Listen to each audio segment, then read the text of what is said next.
All right, overall, as a staff, we thought the effort was really good. Thought the guys played hard. We were fortunate enough tonight where we had an opportunity to play a lot of guys, a lot of minutes. Game plan going into tonight was to play inside out, which means we wanted to post the ball, get our bigs involved early, and work off the bigs. And I thought at times we did that, so we're really pleased about that. Anytime you have 21 assists, 13 turnovers in a game where the game is up and down, you score 81 points, I think you can be a little bit excited about that. To shoot 65% from the field for the game, you can be excited about that, especially when you're playing fast.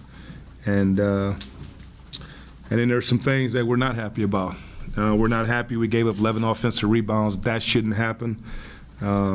They shot the second half, not so much the percentage, but we've been stressing defense, and we gave up some uncontested three-point shots, which we can't do. And part of it was because we didn't communicate defensively, and we had some matchup issues. And I think the other part of it is we played a lot of guys, and that's not an excuse, but we just got to get better at our defense, three-point defense. But when you look at the free throw shooting, 12 for 22, that's got to get better. We've worked on free throws every day. Everyone's got their different philosophy on what they think about free throws, but we've done something every day to improve our free throw shooting, and there's no excuse for us to be shooting 12 for 22. The status on Chris, the way I understand as of right now, is his hamstring, and it's day-to-day. We should have more information on Chris a little bit later. But that forced us to have to play Elston maybe more minutes than we wanted to. We wound up playing Elston 31 minutes, didn't really want to play him that much, but we wound up playing him that much because of Chris's injury, and he couldn't play the second half. But overall, we're happy with the win. First victory, so I think there was some nervousness across the board, but overall the effort was good. I thought the guys played hard, and our post players played pretty well. I mean, Ray for him to have 20 points and LeBeau to have 14, and Keith Davis has 6 rebounds and did he have 6 rebounds? Yeah, 6 rebounds in 9 minutes. So our post players played pretty well. So overall, good effort, but we got to get better. We'll be back at the drawing board tomorrow, and there's a lot of things we'll have an opportunity to work on. You got going, Coach, in the second half a little bit, but you held them single digits for almost 17 minutes. That's for the season opener. That's got to be good news.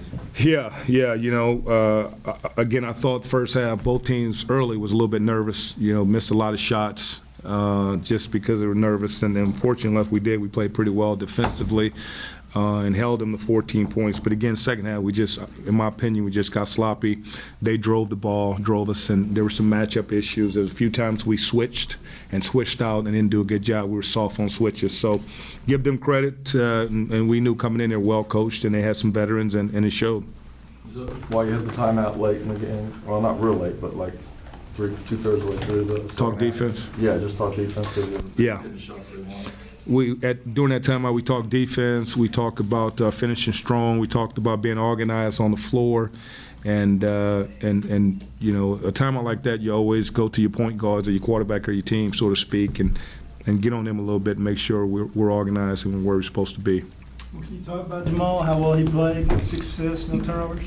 I thought he played well. Thought he did some things. He's got to clean some things up. But I thought overall he played well, and we're going to need him. I know I've talked about this time and time again, but we're going to need Jamal to be good for us to be good. And at times, you know, I wanted to play him with Dash and maybe play Dash a few minutes longer than I wanted to play him, but I wanted to play those guys together so in game conditions they get used to playing with one another if we're going to play fast like we plan on doing.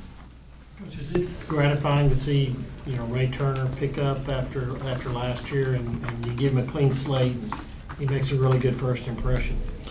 Well, and I've given Ray all kind of credit, and part of it, like I said earlier, he's done a good job with our strength and conditioning program. Coach Darby Rich has done a tremendous job with him. If you notice, he didn't get all his buckets in the half court. He got a lot of buckets through running and his conditioning. And that says a lot about Ray himself and a lot about Coach Darby. So, yeah, we're impressed. And I mean, if he can give us 20 and 6 every game, we'll be an awfully good team. So. Zip Elston's talked about his motivation to prove that to prove to himself, and I guess everybody else, that he's a complete player. It's part of the reason he left Washington. And it seems like through the exhibition that we saw last week and then the first game, he's proven that on the court. I mean, what can you say? He's a coach's son. He understands how to play. He's always in the right positions, and he just, he's got to be consistent for us. And we know he can shoot the ball. We've been harping on him about his defense, and it's getting better.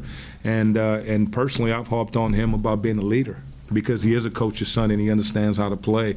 So we want him to communicate when he's on the floor and help out our other guys. But Elston's a good player, and boy, we're glad to have him, no question. Did you have him playing point with Dash on the court for a little while? A little bit. We just kind of let him bring the ball up some and got Dash off the ball. So there were some unconventional things we're doing out there today, and with just different lineups and everything. But I thought it was important for us to get a lot of guys minutes, and we were fortunate enough to do that. And now we can get back to the drawing board tomorrow, and we've got some videotape to look at and clean some things up. Any update on Coach Kennedy? Go ahead. Any update on Coach Kennedy? Coach was actually here tonight, and he's been around all day. He was at shoot around today. He's here at the game tonight. He was actually just in the locker room.